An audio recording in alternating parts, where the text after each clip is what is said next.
Iran के supreme leader Mustafa पर हमले की आशंका और बढ़ गई है। इसी के साथ एक खबर ये कि सुप्रीम लीडर मुस्तफा पर हमले की आशंका है। इजराइल कर सकता है मुस्तफा खामनेई को टारगेट। अली खामनेई के अंतिम संस्कार में हमले की आशंका है। मोसाद तैयारी कर सकती है। तो हमले की आशंका के बीच ईरान में भी अलर्ट जारी कर दिया गया है।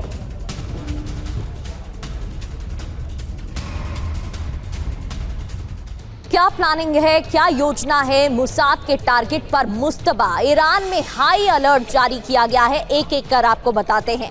ईरान के सुप्रीम लीडर मुस्तफा खामनेई पर हमला हो सकता है। दरअसल इजराइल मुस्तफा खामनेई को टारगेट कर सकता है। खामनेई के सुपुर्दे खाक के दौरान मुस्तफा पर हमले की आशंका बढ़ गई है। अली खामनेई के अंतिम संस्कार पर ईरान में हाई अलर्ट जारी है। सुपुर्दे खाक के दौरान अलर्ट जारी किया गया है। 9 जुलाई को अली खामनेई को सुपुर्दे खाक किया जाएगा और 28 फरवरी के बाद पहली बार मुस्तफा सामने आ सकते हैं, इसलिए और भी ज्यादा संकट बढ़ गया है। हमले की आशंका को लेकर मुस्तफा की सुरक्षा भी बढ़ा दी गई है। अब इस पर बड़ी बातें क्या हैं? बड़ी बात यह कि मुस्तफा पर हमला हुआ तो जंग और भड़क सकती है। इजराइल पर विध्वंसक हमला ईरान करेगा, क्योंकि ईरान की तरफ से भी बयान इसको लेकर सामने आया है। इधर हानिया की तरह मुस्तफा की भी हत्या हो सकती है क्या? कई सवाल खड़े हो रहे हैं कि आखिर क्या प्लानिंग मोसाद की तरफ से की जा रही है, ईरान की तरफ से क्या तैयारी है और इजराइल का प्लान क्या है, वो हमने आपको बताया। अब आपको आगे बढ़ते हुए बताते हैं कि हमास चीफ इस्माइल हानिया मॉडल दोहराने की आशंका बढ़ गई है। वो क्यों? राष्ट्रपति इब्राहिम रईसी के अंतिम संस्कार में हानिया की हत्या हुई थी, आपको याद होगा, और वैसे ही हालात अब बनते हुए नजर आ रहे हैं। मोसाद पर इस्माइल हानिया की हत्या का आरोप है। मोसाद ने इस्माइल हानिया को होटल में बॉम्ब से उड़ा दिया था। एजेंट्स की मदद से हानिया के कमरे में विस्फोट करवाया गया था और वैसे ही कुछ हालात बनते नजर आ रहे हैं। इसलिए कहा जा रहा है कहीं हानिया की तरह मुस्तफा की हत्या की प्लानिंग तो मोसाद की तरफ से नहीं की जा रही। बढ़ते आगे। अब्बास अराक्ची ईरान के विदेश मंत्री ने फ्रांस के विदेश मंत्री से बात की है। ईरान अमेरिका के एमओयू पर चर्चा की गई है और एमओयू को कैसे लागू किया जाएगा उस पर भी बात की गई है। दोनों के बीच क्षेत्रीय और वैश्विक हालात पर भी चर्चा हुई है।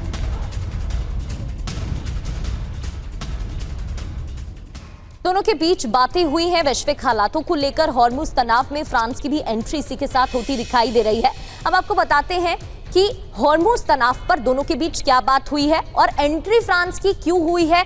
अब्बास अराक्ची ने फ्रांस के विदेश मंत्री जीन नोएल बैरेट से बात की है। एक तरफ अब्बास अराक्ची की तस्वीर आपको दिखा रहे हैं, दूसरी ओर बैरेट की। ईरान अमेरिका एमओयू और उसके आगे बढ़ाने पर चर्चा की गई है। फ्रांस ने क्या कहा है? स्ट्रेट ऑफ हॉर्मुज में बिना शर्त आवाजाही सुनिश्चित हो, इसलिए फ्रांस की एंट्री, और फ्रांस की तरफ से पहले भी इसको लेकर बयान दिया जा चुका है। अराक्ची ने कहा उकसावे की कार्रवाई कर रहा है अमेरिका, अपनी बात कही, और उकसावे वाली बयानबाजी से युद्ध विराम को खतरा है, यह भी अराक्ची ने बताया। अराक्ची और जीन नोएल की बीच क्षेत्रीय हालातों पर भी चर्चा हुई है। फ्रांस ने हॉर्मुज में बारूदी सुरंग हटाने में सहयोग की बात की है। बारूदी सुरंग हटाने में सहयोग देगा फ्रांस, ये कहा। ईरान ने फ्रांस की मदद के प्रस्ताव को खारिज कर दिया। हालांकि जब दोनों के बीच बातचीत हुई तो इस मदद के प्रस्ताव को खारिज कर दिया गया ईरान की तरफ से। तो ईरान और फ्रांस के बीच बातचीत हुई है। फ्रांस ने भी स्ट्रेट ऑफ हॉर्मुज को लेकर अपनी राय रखी जब फ्रांस के विदेश मंत्री ने ईरान के विदेश मंत्री से बात की। अब बात दोहा वार्ता की कर लेते हैं। आज प्रस्तावित दोहा वार्ता पर कंफ्यूजन बढ़ गया है। किसी भी देश का प्रतिनिधि कतर पहुंचा ही नहीं है। अमेरिका की तरफ से वार्ता को हरी झंडी तो ईरान की तरफ से संशय अभी भी बरकरार, क्योंकि ईरान की तरफ से कोई औपचारिक बयान इस पर आया नहीं। जो आया उसमें कहा गया कि ऐसी कोई योजना तय है ही नहीं। तो डोनाल्ड ट्रंप ने ट्रूथ सोशल पर एक पोस्ट किया और उस पोस्ट में क्या लिखा कि ईरान की तरफ से वार्ता की गुहार लगाई गई। गुहार लगाने के बाद आज दोहा में बैठक है, ये भी डोनाल्ड ट्रंप की तरफ से लिखा गया। देखिए, Iran has requested a meeting. Iran की तरफ से रिक्वेस्ट की गई कि मीटिंग होनी चाहिए और ये दोहा में होगी, ये डोनाल्ड ट्रंप की तरफ से बताया गया। लेकिन बड़ी बात यह है कि ईरान की तरफ से जो बयान सामने आया है उसमें यह कहा गया है कि ऐसी कोई योजना तय नहीं है। तो ट्रंप के सोशल मीडिया पोस्ट पर ईरान का पलटवार भी आया है। ईरानी वार्ताकार मोहम्मद मरांडी ने डोनाल्ड ट्रंप को जवाब दिया है। एक्स पर लिखा, ईरान ने वार्ता का अनुरोध नहीं किया था, अमेरिका ने ईरान से वार्ता के लिए आने को कहा था। ईरान बैठक के लिए कोई प्रतिनिधिमंडल नहीं भेजेगा। तो देखिए, व्हाइट हाउस की तरफ से ये तो बताया गया था कि जेडी कुशनर और स्टीव विटकॉफ जा सकते हैं, लेकिन ईरान की तरफ से किसी के जाने की कोई बात तक सामने नहीं आई। ईरान के विदेश मंत्रालय के प्रवक्ता इस्माइल बकाई ने भी बयान दिया है। आने वाले दिनों में बातचीत की कोई योजना नहीं है, ये बकाई की तरफ से कहा गया। बकाई ने ईरानी न्यूज एजेंसी इरना को दिए बयान में ये बात कही।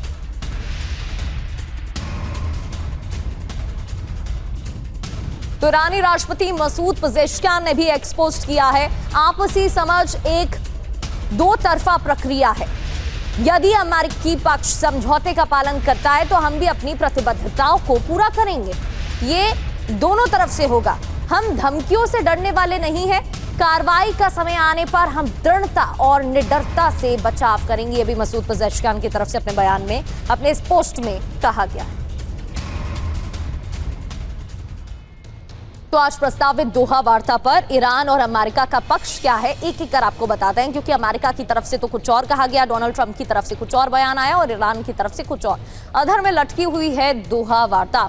ईरान का पक्ष है कोई आधिकारिक बैठक अभी तक तय नहीं है, तो वहीं बैठक के लिए सकारात्मक रुख अमेरिका की तरफ से दिखाया गया। प्रतिबंधों में राहत चाहता है ईरान, कूटनीतिक रास्ता अभी खुला हुआ है, ये कहा गया अमेरिका की तरफ से। $6 अरब के फ्रीज फंड की मांग ईरान ने की है, तो अमेरिका का पक्ष समझौते के बाद आर्थिक रियायत मिलनी चाहिए। यूएस की दबाव की नीति पर स्पष्ट रुख की डिमांड ईरान ने रखी है। क्षेत्रीय तनाव कम, सीजफायर का पालन हो, यह अमेरिका की तरफ से अपने बयान में अपने दावे के तहत कहा गया है। इधर दोहा वार्ता में डोनाल्ड ट्रंप भी कंफ्यूजन में नजर आए। कैसे? ट्रंप ने एक बयान दिया और ट्रंप ने बयान में क्या कहा, दोहा वार्ता में शामिल तो होंगे, दोहा वार्ता अहम हो सकती है, और फिर क्या कहा कि वार्ता अहम नहीं भी हो सकती है। हालांकि डोनाल्ड ट्रंप की तरफ से लगातार ऐसे बयान सामने आते रहे हैं जिसमें वो खुद कंफ्यूज दिखाई दे रहे हैं या फिर उनकी तरफ से दोहरी बातें कही गई हैं। अब एक और ऐसा ही बयान।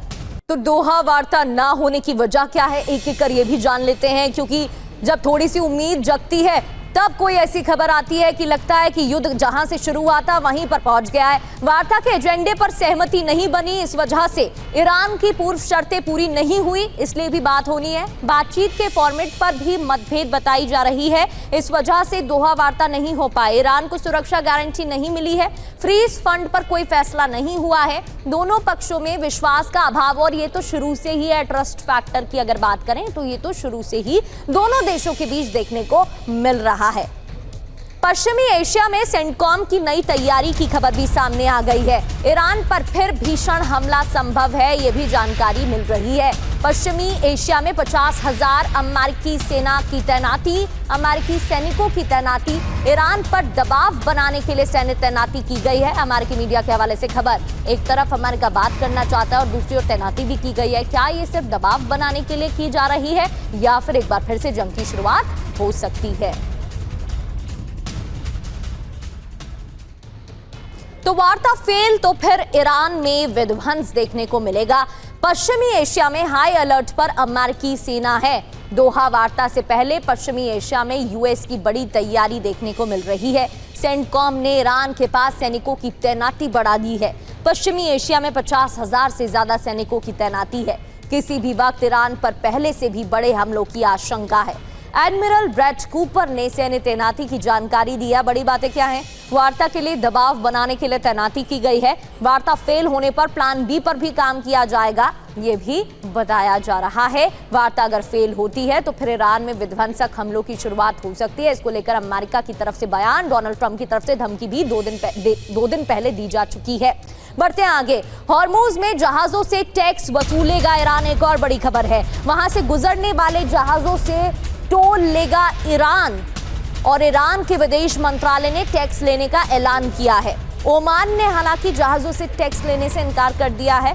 ओमान की तरफ से इनकार किया गया है, लेकिन ईरान अपने फैसले पर अड़ा हुआ है। और हॉर्मुज टैक्स पर विवाद बढ़ता जा रहा है। ईरान तो कह ही रहा है कि वो टैक्स लेगा, ओमान ने हालांकि इनकार कर दिया है। स्ट्रेट ऑफ हॉर्मुज में जहाजों से टोल वसूलने की तैयारी में है ईरान। हॉर्मुज से गुजरने वाले जहाजों से टोल ईरान लेगा। 31 अगस्त से जहाजों से टोल ले सकता है ईरान। ईरान के विदेश मंत्रालय ने टोल वसूलने का ऐलान भी किया है। कहा है कि आने वाले वक्त में टोल लिया जाएगा जहाजों से। हालांकि ओमान ने जहाजों से टोल लेने की बात से इनकार कर दिया। ओमान कह रहा है कि हम नहीं लेंगे। कितना टैक्स लगाने का भी अनुमान है, ये जान लेते हैं। विकल्प 1, प्रति जहाज $20 लाख टैक्स। दूसरा ऑप्शन, 1 बैरल तेल पर $1 का टैक्स लिया जाएगा। हॉर्मुज में टैक्स लगा तो फिर क्या होगा, क्योंकि भारत समेत दुनिया के अलग अलग देशों के लिए परेशानी ही है। अमेरिका ईरान के बीच तनाव में इजाफा होगा। एमओयू में स्ट्रेट ऑफ हॉर्मुज में टैक्स की बात नहीं है। ट्रंप पहले से ही ईरान को धमकी दे रहे हैं। टैक्स लगाने के नतीजे बेहद ही विध्वंसक हो सकते हैं और जंग और भी ज्यादा भड़क सकती है। बढ़ते हैं आगे। ईरान पर जमीनी हमले की बहुत बड़ी तैयारी देखने को मिल रही है। जमीनी हमलों की बड़ी तैयारी है। इराक के रास्ते ईरान को घेरेगा अमेरिका। कुर्द गठबंधन की तरफ से बताया गया। अमेरिकी खुफिया एजेंसी CIA के सीक्रेट प्लान ने दावा किया है ईरान के विशाल तेल भंडारों पर कब्जों का मकसद है। पश्चिम एशिया में 2500 अमेरिकी सैनिक पहले से मुस्तैद हैं।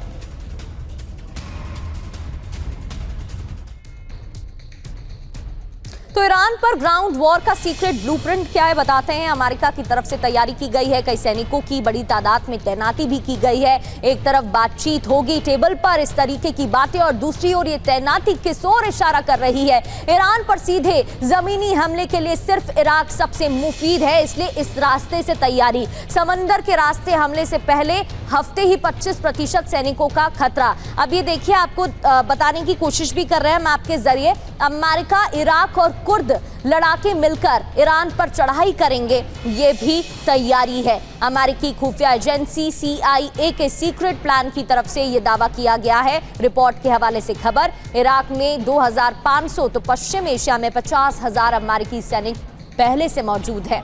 ईरान के हाइड्रोकार्बाइन और तेल संसाधनों पर कब्जा मुख्य एजेंडा है और इस वजह से तैनाती की गई है। ग्लोबल मिलिट्री इंटेलिजेंस इनपुट के हवाले से ये आपको जानकारी दे रहे हैं। बढ़ते आगे। पश्चिम एशिया में नई जंग का अलर्ट भी जारी हो गया है। दरअसल यमन और सऊदी अरब में चरम पर तनाव देखने को मिल रहा है। एक तरफ तो ईरान, अमेरिका, इजराइल के बीच तनाव की खबरें आ रही हैं और दूसरी ओर पश्चिम एशिया में नई जंग का अलर्ट। यमन और सऊदी अरब में चरम पर है तनाव। सऊदी के खिलाफ हूती की बढ़ी है लामबंदी। सऊदी, इजराइल, अमेरिका के खिलाफ एकजुट हो रहे हैं हूती लड़ाके। रेड सी में नाकाबंदी के खिलाफ हूती आक्रामक है। तो पश्चिम एशिया में नई जंग का अलर्ट भी देखने को मिल रहा है, जहां रेड सी में सऊदी, अमेरिका के खिलाफ एक्शन की तैयारी तेज हो गई है। यमन में हूती फिर से लामबंदी कर रहे हैं। हजारों की संख्या में हूती लड़ाके एकत्रित हो रहे हैं, इकट्ठा हो रहे हैं। सऊदी, इजराइल और अमेरिका के खिलाफ लामबंदी। हूती चीफ की चेतावनी के बाद लड़ाकों की मूवमेंट भी बढ़ गई है। इजरायली मीडिया और ओपन सोर्स इंटेल के हवाले से आपको एक एक कर जानकारी दे रही हैं। लेबनान पर इजराइल की एयर स्ट्राइक की खबर है। लेबनान के नबातीह में भीषण बमबारी। एक बार फिर से इजरायली हमले में कई इमारतें जमींदोज हो गई। ये तस्वीरें देखिए, नबातीह में रेस्क्यू ऑपरेशन जारी है। इजरायल डिफेंस फोर्स की बमबारी और इजरायली हमले में कई इमारतें जमींदोज, मलबा बिखरा हुआ इन तस्वीरों में देखा जा सकता है। इन हमलों के बाद रेस्क्यू ऑपरेशन भी तेज किया गया। लेबनान में इजरायल की एयर स्ट्राइक की एक और खबर। हिजबुल्लाह की सुरंग पर इजरायल डिफेंस फोर्स ने बमबारी की है और इजरायली हमले में हिजबुल्लाह की सुरंग को तबाह भी कर दिया गया है। कुछ तस्वीरें इससे जुड़ी आपको दिखा रहे हैं। हमले में हिजबुल्लाह के लड़ाकों की मौत हो गई, ये भी जानकारी। तो लेबनान के गोलानी में इजराइल का हमला हुआ है। हिजबुल्लाह के पोस्ट पर इजराइल डिफेंस फोर्स की फायरिंग। हिजबुल्लाह के लड़ाकों पर डायरेक्ट अटैक की खबर। हमले में कई हिजबुल्लाह के लड़ाकों की मौत हो गई।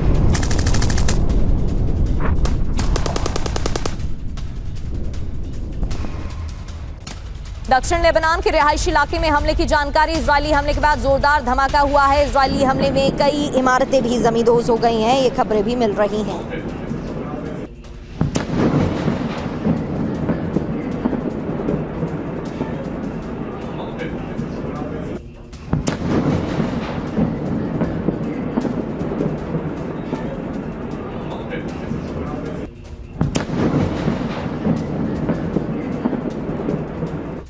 बढ़ते आगे, लेबनान पर कब्जा नहीं चाहता इजराइल, सुरक्षा के लिए लेबनान में सैन्य तैनाती। इजराइल के रक्षा मंत्री काट्स की तरफ से बयान दिया गया है। हिजबुल्लाह के खात्मे तक इजराइल डिफेंस फोर्स की तैनाती रहेगी, ये भी जानकारी। इजराइल के रक्षा मंत्री काट्स का बयान भी इस पर सामने आया। तो एक बार फिर से लेबनान में हिजबुल्लाह के ठिकानों पर इजराइल डिफेंस फोर्स ने बमबारी की है। अलग अलग ठिकानों पर हमले, एयर स्ट्राइक की खबर है। कई इमारतें जमींदोज हो गई हैं, मलबे में तब्दील हो गई हैं और तैयारी भी इजराइल की है। सुरक्षा के लिए लेबनान में सैन्य तैनाती की गई है, इसकी जानकारी इजराइल के रक्षा मंत्री ने भी दी है। आगे बढ़ते हैं, लेबनान में हिजबुल्लाह आईडीएफ के बीच फायरिंग हुई। दक्षिण लेबनान में इजरायली जवान की मौत हो गई। गोलानी ब्रिगेड के कमांडर डेविड की मौत हो गई। Israeli media times of Israel ने यह दावा किया है।